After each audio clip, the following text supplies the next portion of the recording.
So great to have such a full house here today, and I'm glad to see that everyone is enjoying their lunch so much. And I would like to welcome all of you to today's hot lunch. My name is Cheryl Dumares. I'm the Managing Director of the Office of the Vice Provost International, and I'm also a member of the Hot Lunch Committee. But before I introduce the other members of the Hot Lunch Committee, I'd like to begin by acknowledging that the land on which we gather is the ancestral and unceded territory of the Musqueam people, and we're grateful to have the opportunity to gather here today. Let me introduce the other members of the Hot Committee. The Hot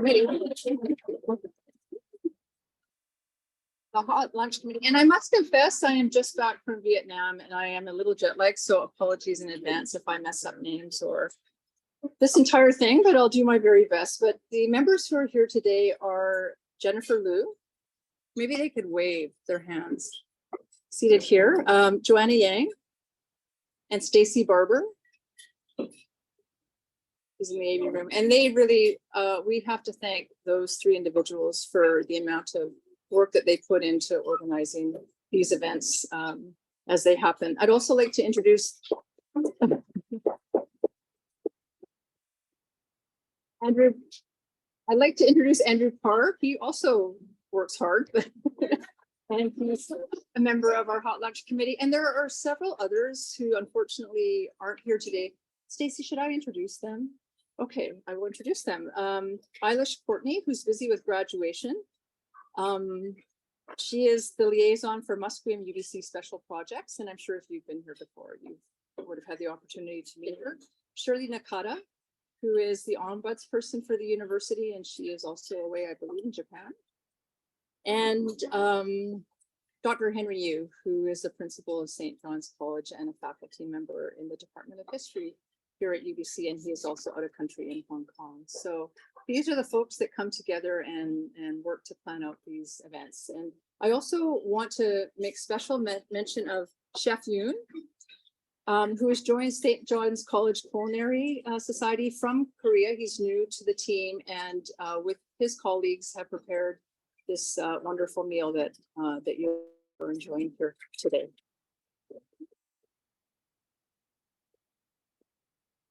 So we are really fortunate today to have coming to speak to us Arig Shaibah, who I've certainly been looking forward very much to today's hot lunch to hear her speak and actually to see her in the person. She and I have had the opportunity to be on a couple of committees together, and they're always on Zoom, and it's just so nice to actually meet people in person. Dr. Shaibah joined us from McMaster University, where she was the university's inaugural Associate Vice President of Equity and Inclusion. And I was mentioning to her today that I have some very good colleagues at MAC who, every time I talk to them, remind me of how fortunate we are to have her here at UBC, and they are very much missing her. Here at UBC, she is the Associate Vice President of Equity and Inclusion and joined us in July of 2022. I don't know, I hope that most of you do take the opportunity to read the Leadership 101s. I'll show you the picture. I know that one came out just, I believe, yesterday with Dr. Gage Averill. I read them. I'm always very much inspired by them. And I was really inspired by what Arig wrote in hers. I think it was the one before last. And in particular, where she was asked the question, what do you most admire in a leader?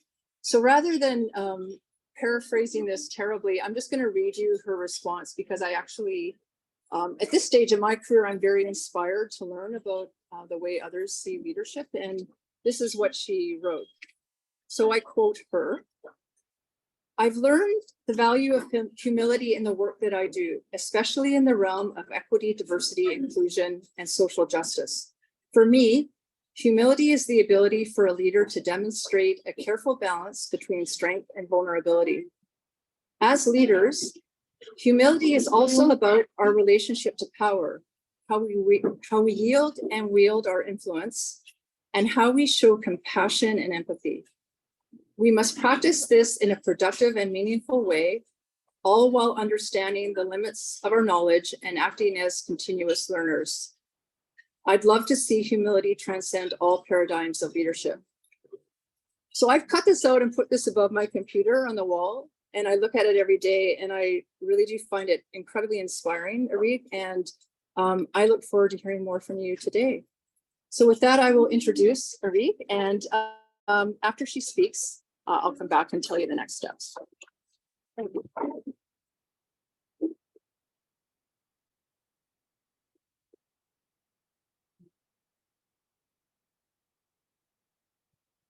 Okay, hopefully people can hear me here and then also can hear me virtually. I think we have some folks joining us virtually. I'm going to navigate my digital notes here. Okay. It's okay? Yeah, perfect. Well, thank you so much, Cheryl, and thanks to the committee for inviting me to come to this wonderful program. It's got a great set of goals, and really appreciate the opportunity to have been where you are, sitting at hot lunches, and also to come and speak to you. So let me just reinforce how honored I am to be asked to present today, and let me first acknowledge and give thanks for the opportunity to work at UBC on the traditional, ancestral, and unceded territories of the Musqueam, Squamish, Tsleil, Waututh, and Syilx nations. I've worked at 3 other Canadian research-intensive universities at Queen's, Dalhousie, and McMaster on the traditional territories of the Mohawk, Mi'kmaq, Mississauga, and Haudenosaunee peoples, and I look forward to the work that is ahead for me personally and professionally in building relationships with the First Nations communities here across UBC, and particularly in the Vancouver and Okanagan regions. So I identify as a racialized Yemeni Canadian queer woman and cultural Muslim of mixed Afro-Arab ancestry, and my pronouns are she and her. Some of you might wonder, what does that have to do with my talk? But if you listen to any of my talks, you'll realize and recognize that I believe strongly that identity and positionality matter deeply. There are ways that we talk about identity and positionality that are not relevant, and so we're trying to interrupt those ways, but there are many ways that we want to be conscious of who's in the room, who's not in the room, and what we bring by way of our lived experiences and perspectives. So I'm a first generation immigrant settler. My parents fled South Yemen at the time it was called South Yemen, shortly after independence from nearly a century of British colonialism, which triggered political and civil unrest that continues to this day. I was 4 when we landed in Ottawa in 1973. Good year. While I now have the words to describe, when I think back and reflect on my adolescence, my experiences of marginalization growing up and attending post-secondary schooling in Eastern Ontario, my journey to consciousness raising really began when I started to work in the not-for-profit sector after I graduated with my first degree.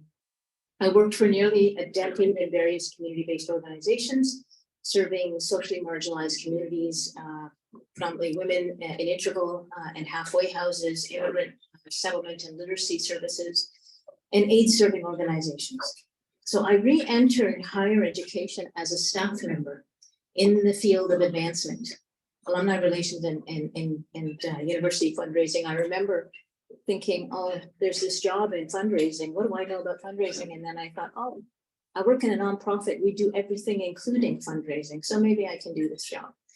And I did get the job. And at the time, I actually also returned to do and complete my master's degree in public administration. So I did that part-time, but really full-time while I was working. After 6 years in advancement, I went on to work in student affairs while completing my PhD in education. I took a little bit of a five-year break from my master's, and then I took a breather and then continued on the journey to complete my PhD in education, cultural and policy studies. And I'm currently appointed as an honorary associate professor in the educational studies department in the faculty of education. So I worked in student affairs for a decade, becoming assistant dean of diversity and residence community engagement, then assistant dean of student life and learning at Queen's, and then later vice provost of student affairs at Dalhousie in Halifax. And I'd always brought an EDI and anti-racism lens to my work in higher education when I re-entered, because that consciousness raising in the nonprofit, you cannot unlearn once your eyes are open. You see things really differently. And so I'd always brought the lens to my work, or attempted to bring that to my work in the early days. So this would have been like 2015, 10 years ago. And we were so much further behind. It doesn't seem like a long time when you think 10, 15 years ago, but I mean, it feels like in the last 5 years, there's been an even more accelerated transformations, more potential for transformations. So it's at Dalhousie where I started to think about pivoting to explore actually working in EDI focused positions. I resisted for a long time because I didn't want to be pigeonholed as the diversity person. That's one trick pony, that's all I do. And oftentimes it was seen as, well, those are really soft skills. And that idea, this mistaken notion that there isn't a kind of a rigorous, a need for rigorous business acumen, administrative leadership skill set to do that work. Not to mention the kind of pedagogical rigor around advancing EDI. So I took the role of interim executive director. I raised my hand, and I think a lot of people of color maybe do this, or minoritized, marginalized people do this. We have to ask for and put ourselves forward for those leadership roles. It was a lot of work, but I saw that was an opportunity for me to demonstrate that I could be multifaceted. And so I raised my hand with the provost at the time, and she had quite a lot of confidence and respect for me, and didn't blink that I was a vice provost student affairs and also wanted to, on an interim basis, support the university advance their EDI and human rights priorities. And we did a lot of really great work together.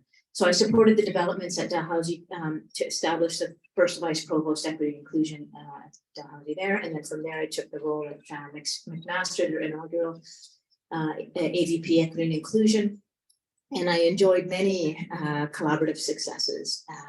So it's nice to hear that. I misspoke, so essentially I didn't mention, but I'm happy to be here. And then, of course, I jumped to the opportunity to advance this work at UBC when the position emerged last year. And tomorrow's my 11-month anniversary. I'm still feeling very new.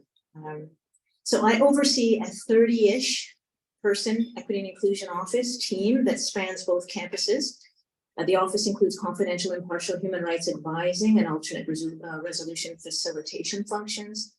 It includes campus strategic partnerships and capacity building functions, a unit focused on data-informed planning and evaluation to advance institutional initiatives, and a communications unit to support both the office and university awareness raising and messaging on our EDI commitments and actions. As a large research-intensive institution that's ranked highly among global comparators, there are as many challenges as there are opportunities to advance EDI priorities here at UBC. Some are common to other universities and some are unique to UBC. Just to speak to a few of them. So we have an opportunity in my mind to attract a great diversity of talent.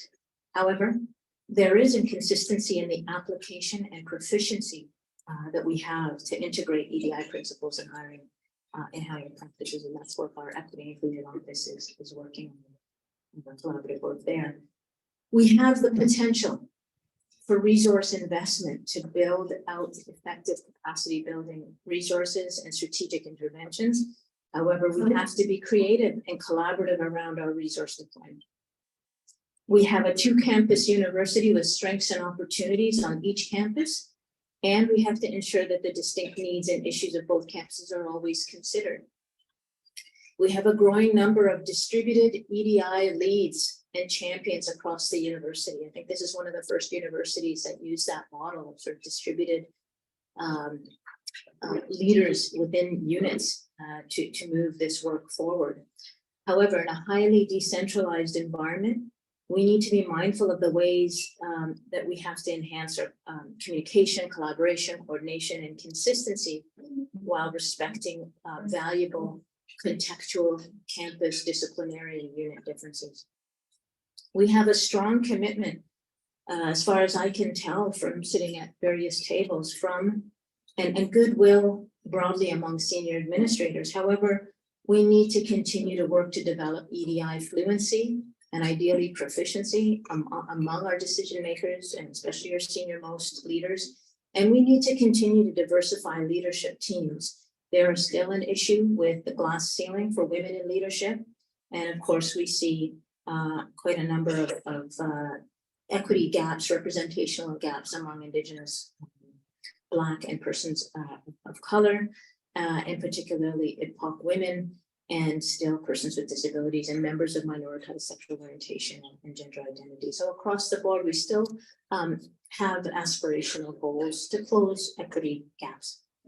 We have had a great deal of thought leadership at UBC in the areas of EDI, anti-racism, decolonization, accessibility, queer and trans equity, and this is evidenced by the various EDI-related plans and reports that have been released in the last 5 years.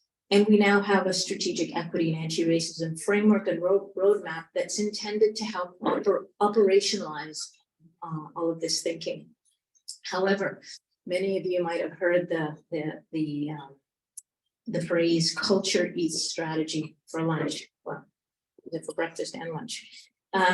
So no matter how good our strategic plans are, individual attitudes and behaviors that collectively contribute to organizational paradigms and practices ultimately influence our cultural norms and our ability to transform the status quo or not, right?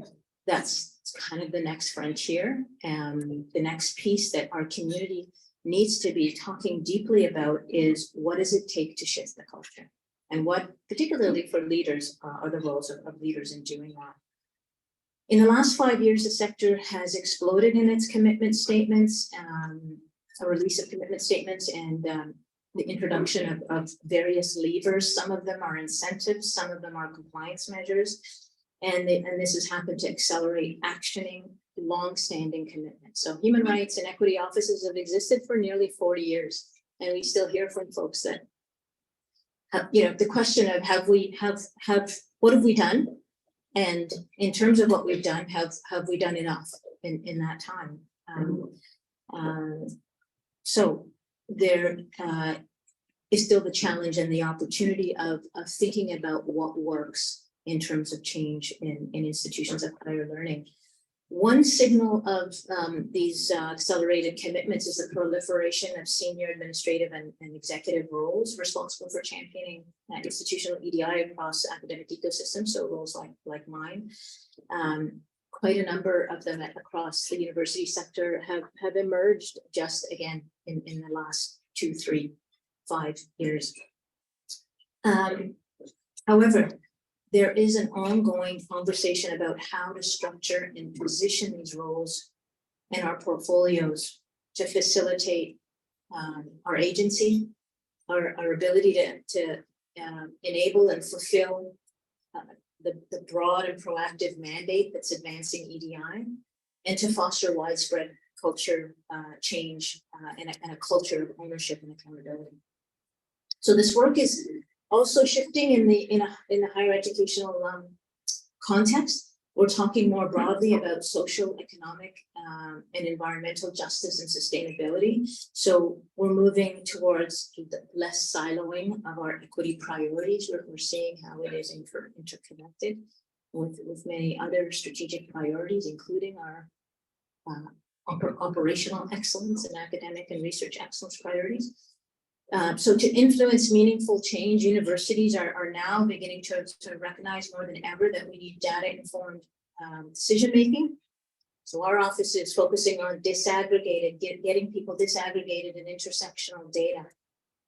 We recognize the need for networked leadership. One office at the center of a university or one unit or one champion can't do this work. We need to be networked together to do this work. So we're focusing on capacity building, helping the university in this goal of capacity building. We recognize that this work is about systems change, right? Historically and still today, there can be a tendency to focus on the one-off drive-through, I call it educational workshop. That's necessary, but insufficient, right? It's necessary. People need proficiencies because people are going to change policies, but it doesn't in itself address systemic change. So we're focusing on strategic partnerships, strategic efforts, transformative interventions. We're recognizing that proactive intervention and timely response to human rights related concerns are needed. So we're exploring how we can enhance this notion of inclusive conflict engagement, how we engage conflict, recognizing power dynamics in interpersonal relations. And we're looking at how we can enhance also intergroup dialogue skills. And that'll help us in terms of early upstream intervention and resolution when appropriate. We've also seen some shifts in terminology, and language really matters. For example, we've moved from using the terminology of visible minority to persons of color to racialized or racially minoritized, although the government, you'll see on there, I don't know when the government will actually shift and move to the terminology of racially minoritized. But in the university sector, this is, you can note that language shift. Also, you probably noted that the language around equity seeking, equity deserving, equity denied, people are grappling and searching for the right language to describe the context and the experience. Our office is starting to use the language of historically, persistently, and systemically marginalized groups to recognize that there is a historic and contemporary element to the influence. So this work is evolving in the right direction. We now call out equity, and we're calling out anti-racism. 5 years ago, when I was at McMaster, I remember, well, it was going to be really controversial before 2020 to say anti-racism, to have a position that actually had anti-racism in their title. That was going to be a little too confrontational, I sensed. And then 2020 happened, and everything was about anti-racism and new position called anti-racism and inclusion coordinator. So it's interesting. This goes back to culture change, right? The cultural norms, what we're ready, prepared for, how we inspire a shift, how we do that proactively, not wait for the crises to happen, to feel like we're at a tipping point, or that we're responding to demands or people who are in despair, that we are already ahead of the curve. So we now call out equity and anti-racism more overtly, where previously the preference was to speak only about diversity or inclusion. This is important because equity and anti-racism recognize the essential work we have to do to transform systems and structures of power. Some are calling out accessibility. There's a lot of conversation now about how is the language inclusive of what we need to do with respect to disability equity and addressing ableism. It's under the rubric of equity, but there is validity in the notion of calling that specific work out. Some are integrating the terminology of decolonization with EDI, so EDID, notwithstanding the need to recognize the distinct rights and entitlements of Indigenous peoples, and not conflating the two sort of perspectives and paradigms and ways that we must intervene to move this work forward. Some reference justice. So you're familiar with the acronym JEDI, Justice, Equity, Diversity, and Inclusion. And some are adding belonging as an important concept. Some universities are adding the B. And I'll just take a moment to talk about that, because I think there was a question about this. Is my thoughts on the term belonging, and I consider the sense of belonging to be very connected to the notion of dignity and the ability to thrive and flourish. Connected to the feeling that we matter, that we're valued. It's certainly a part of what is meant, was intended in the word inclusion, although the word, I think, inclusion is somewhat insufficient. But one can't have inclusion or belonging without equitable opportunities. So it brings us back to equity and equitable opportunities to fully participate in the life and work of the university, including opportunities for career development, progression, advancement. So these are all good words, but the one that seems to underpin all is equity. And I think we can use those words as long as we're not replacing the word equity, or we're not using them as a way to avoid a discomfort with language like anti-oppression, social justice, and systemic inequity. So words matter. We should continue to discuss the meaning of these words, what draws us to them, how they are relevant in the context we're operating, how they are deployed to either facilitate or frustrate equity work, and whether our deeds will actually live up to the words that we choose to use at the end of the day. So that's all I have for now. Thank you.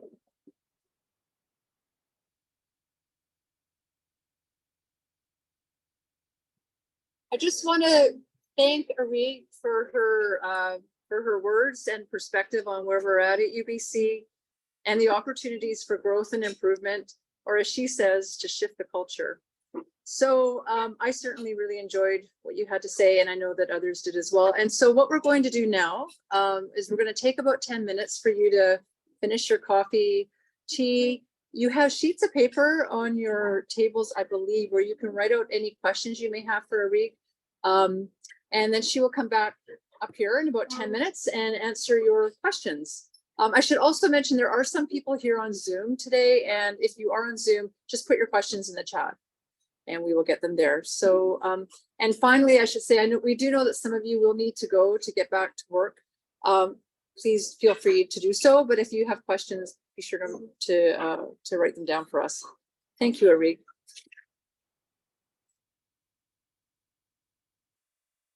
Going to regather, and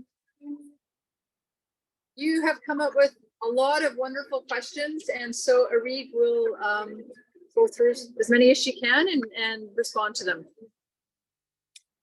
Okay, that's great. Well, thank you so much for your really thoughtful questions. And so I'm not a blogger, but I was talking to our communications manager and communications team, and they've convinced me to sort of blog. And periodically I find that I'm inspired to just reflect and say some things to the community, not in a kind of a narcissistic way, but just to hear myself talking, but you know, something's happening on campus, and I'd like to offer some thoughts and invitation for the community to reflect. And so I think what I want to do with all of these questions is turn that into a little bit of a blog, like to answer some of these questions online. So I'll work with my communications team on that. But I will read a few and try to answer briefly to start, but for more detail for the blog. Okay, we're going to start like with a really deep, complex one here, and it deserves to be heard. The AMS passed a motion urging the university to divest from companies complicit, trying to read this, complicit in well-documented and systemic violations of Palestinian human rights. The former president, Dr. Santa Ono, perception of this individual was a resistance to support this move. What advice do you have for the UBC community members trying to advance human rights when they organize, but are, again, perceptions of the individuals blocked, the feeling of being blocked at the highest levels of university authority? So what I'll say about that is a few things. I think it's part of my role as AVP. You know, when universities invite senior equity advisors to the table, there is that invitation to gently challenge, to raise issues, amplify some of the sentiment of community members, historically marginalized community members. And so I was at the table with a few of these conversations with the president, and a few of the learnings that I took away from that, and which I hope to sort of continue my conversations with some of the community groups that are impacted by this type of advocacy work, is that it goes back to what I said previously about, you know, the journey that senior leaders are on in terms of a commitment to listening, a commitment to an ethics of care, to understanding and hearing impacts, to developing a proficiency in terms of understanding the complexities of some of these issues, and committing to remain in dialogue with communities. Certainly, I did see the commitment in terms of dialogue and understanding. And universities will you know, there's places where we see opportunities for continued growth, continue to do better. And a takeaway on this piece that I spoke to senior colleagues about, is an earlier consultation with my office, with myself, around issues like this, so bringing us to the table to help facilitate those kinds of conversations. So, I mean, there's more to say about unpacking that one. Again, go to the blog. Let me go to what are the timelines and milestones of the EDI Anti-Racist Actions Plan for the next couple of years. So we just are going to imminently release the framework I spoke to, the Strategic Equity and Anti-Racism Framework, and a roadmap. We worked the last several months on developing that roadmap. Again, it's intended to operationalize the plethora of really good plans and reports we have. The time horizon, I've said sort of 3 to 5 years, but it's the commitment has to be sort of to regular annual formal reporting, sort of inventory taking of how are we doing. And that includes some work we're doing on trying to identify some qualitative and quantitative measures of progress. How will we know that we're sort of moving the dial?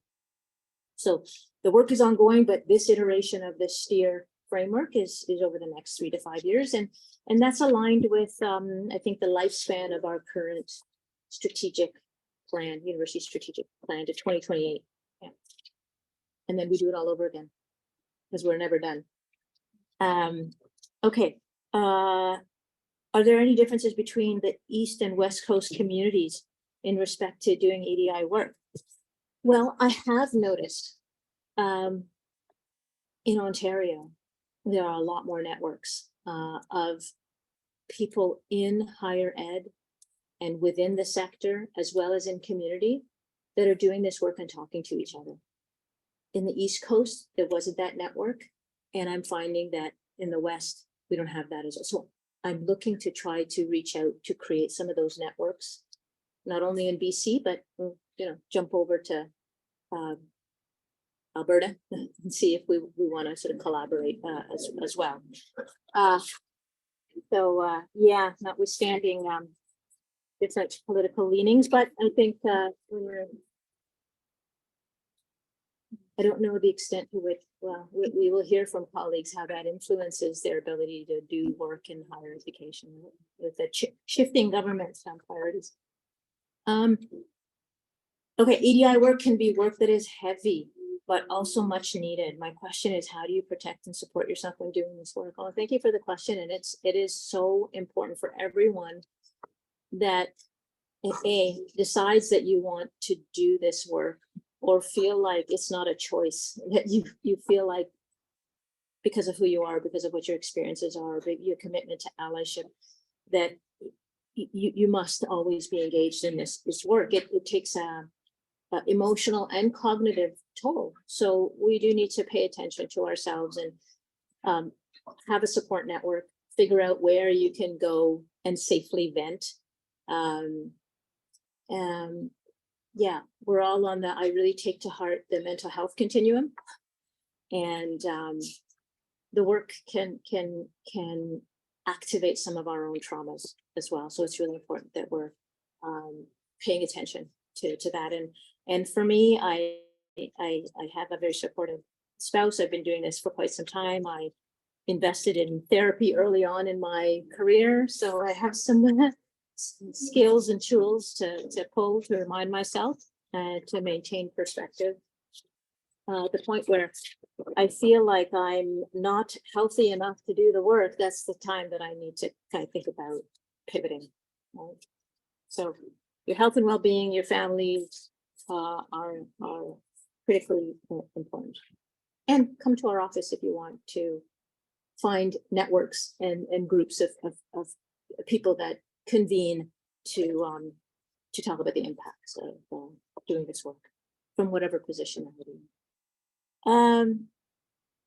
Yeah, is there one thing that anybody can do today to better support UBC's equity priorities? Okay, well, one thing I would just say is I think that self-reflection of where are you at in your commitment to your journey to developing EDI proficiency. So this is about collective ownership. Certainly leadership has a unique responsibility to inspire a sense of ownership and to walk the talk.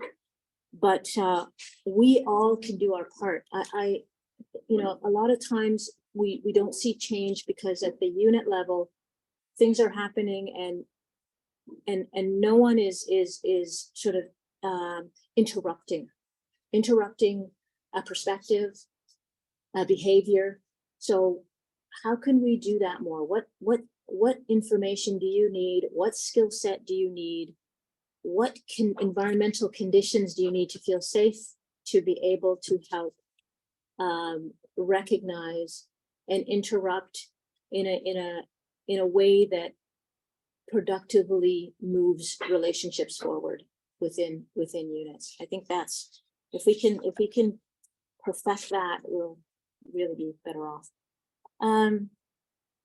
You've transitioned from a staff role to a position, one where the path ahead could mean occupying a role like that of provost or president. Oh, well, thank you so much.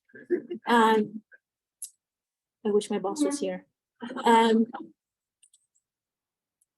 That is often taken up by faculty. Yeah, these roles are often taken up by faculty. What advice would you give someone hoping to make a similar move? Yeah, that's a difficult one. So I have tried to maintain, so I was a late bloomer to returning to doing my PhD. And I did that because I love learning and I love sort of graduate work, research, and it turns out I like writing as well and the whole thinking process. But I also want to be much more versatile in higher ed. I knew I wanted to be in a leadership role. I wanted to help make change. I wanted that credibility behind me in terms of the work. My knowledge, I gained a lot of knowledge professionally, but backing it up with the academic credentials and ability to be a part of communities that are generating knowledge and solutions around this work. It's been rough. Like trying to, a full-time position as a staff member. But if you really, I remember talking to a colleague saying, "Oh, I'm thinking about going back and doing my PhD. What do you think?" And this was a woman. She was a queer white woman at the time, one of my good friends who was doing her PhD later in life too. And she said, "You don't need to do your PhD. I mean, you're smart. You don't need it for your own credibility." And I think she thought she was being helpful. And I had to ignore her advice and actually go ahead and jump into it. And you'll be amazed how much you can do. It might seem a little bit overwhelming, but if you have interests, and especially today where universities are respecting non-traditional routes to and through academia, that it's possible. It's never too late. Well, there's a certain point where, okay, it's maybe a ship has sailed, but I think explore it if you're interested. Talk to some folks maybe who've done this work. I'm always happy to meet with folks and provide ideas and talk through things. Yeah, but in higher ed, in terms of leadership, increasingly, even sort of roles that historically may not have been seen as needing PhDs, currently do. So it is something to think about if people have academic administrative leadership aspirations. How do you create space between intent and impact when you hear something hurtful? Yeah, so this is an important question, and I don't have the time to answer it, but I wanted to read it out because it is, we had this conversation in our retreat, the Equity and Inclusion Office. We need to talk about how we navigate conversations around intent and impact, even within our Equity and Inclusion Office. These are the things that we don't do well generally as human beings, because we automatically go to the intent because we want to protect our self-image. Like in general, especially those of us that are interested in equity work, when are justice minded, we see ourselves as good people, and we confuse being called out or called in around potentially impacting someone with being a bad person. And then we are in a defense mode, an explaining mode, that actually doesn't help the relationship. So these are, we try to create resources, tools, workshops around these, quote, difficult conversations. That when you hear a workshop about difficult conversations, it really is about navigating that intent versus impact, and working through issues of microaggressions. So back to the, what's one thing you could do today? Maybe sign up for something, or read about what is really meant in terms of intent versus impact. There's an article that's quite old, 2006, but it's excellent. It's called The Typology of Intergroup Competencies. And it's an article that talks about 14 competencies to do EDI work well. One of the competencies is really understanding this dynamic around intent and impact. I think maybe that was it. Yeah. Did that happen? Okay.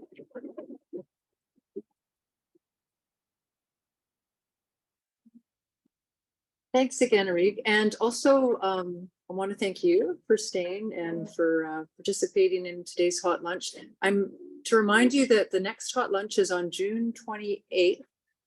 It's a barbecue. It's a networking session. There will be no speaker, but I do hope that you'll sign up and come join us all here. So enjoy the rest of your day. Thanks again, Arig, and thank you for coming.